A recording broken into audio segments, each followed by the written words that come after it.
Mum and Dad were married for over 60 years.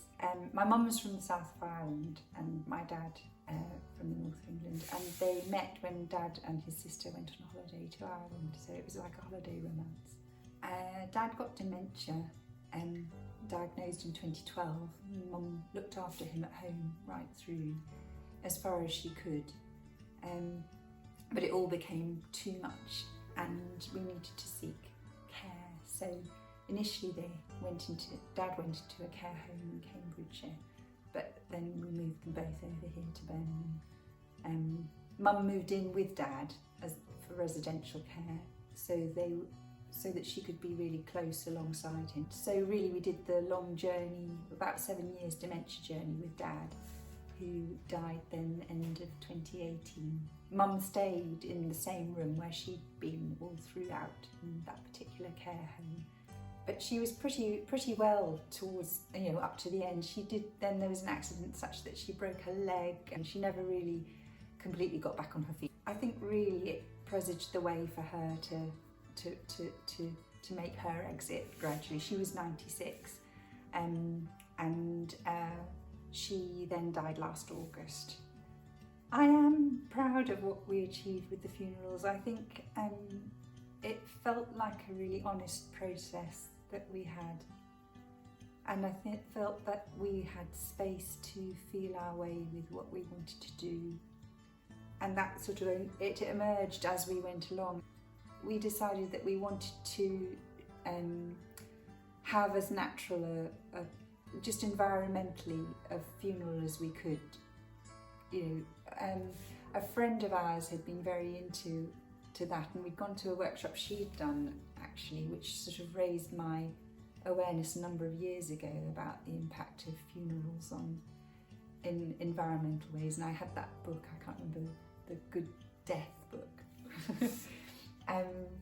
So we chose a cardboard coffin, and actually one of the most therapeutic and beautiful parts of the preparation of the funeral was painting the coffin. And we had the coffin on the dining room table here, and Mum was painting as well. We made it a day out, really, the actual funeral, because then after this meeting for worship we had in the church, the funeral bit, we hired a vintage bus that then took us out to Westall Park. So sort of wanting to try and reduce the number of people all driving out there really, but also wanting to travel together. And that was great, just to all go on the bus. I feel really that we did him proud, and Dad would have enjoyed that, and Mum enjoyed that, and she enjoyed that sense of everybody travelling with us, and then we came back and shared food. So when we came to Mum's turn, we knew much better, and we felt very confident what she would like. So we did a sort of similar sort of thing. Mum wasn't so concerned about the vintage side of things, so we had a coach and we sang as we went. And then when it came to the actual burial bit, everybody heaved ho with spades to help shovel and fill in the grave, and that was just really good to feel that connection and that just honesty with the earth and the end of her life on earth. So I felt really proud of it in the sense of how it brought a whole community together really.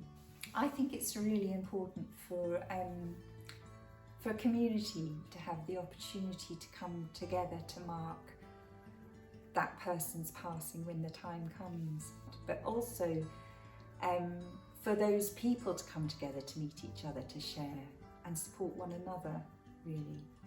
And when we had the sort of get together the night before my mum's funeral, it was just beautiful, all the different people who wanted to come and who just came for a cup of tea or whatever. And we had the coffins presents here. People process their own bereavements through going to other people's funerals, I think too. So I think there's opportunities there to talk about who they've lost and how they marked it and how they felt about it. So it's just a natural sort of time for sharing, really. I don't think people are given all the choices they should be given, really, about that process. I feel very strongly about it, especially as a midwife, where a lot of women and families aren't given the choices, really, about labour and birth. I think those most important entrances and exits are often taken out of people's hands by people who think they know better. As a midwife, one of my jobs has been helping people prepare for labour and for birth and to know their choices. So similarly for death and dying and for funeral, I felt that's what I was seeking, really. And for us to do that, to make those choices.